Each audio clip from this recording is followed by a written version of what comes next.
హైదరాబాద్ నగరంలో కూడా మూసీ నది రివర్ ఫ్రంట్ మనం డెవలప్ చేసుకుంటున్నాం. దీని చుట్టూత రాత్రిపూట మొత్తం వ్యాపారాలు ఓపెన్ చేస్తాం.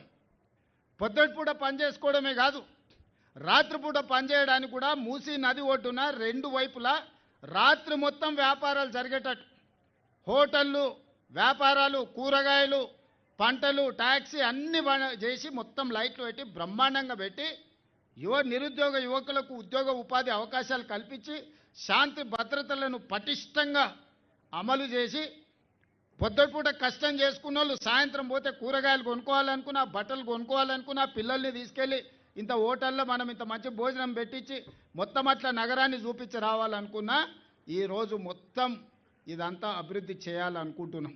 దీన్ని నైట్ ఎకానమీ అంటారు. పొద్దుపూటనే కాదు, రాత్రిపూట పరిశ్రమలు ఎట్లయితే జరుగుతున్నాయో నైట్ టూరిజంని కూడా మనము, లేక్ టూరిజంని కూడా మనం ఇవాళ డెవలప్ చేయాలనుకుంటున్నాం. అందుకే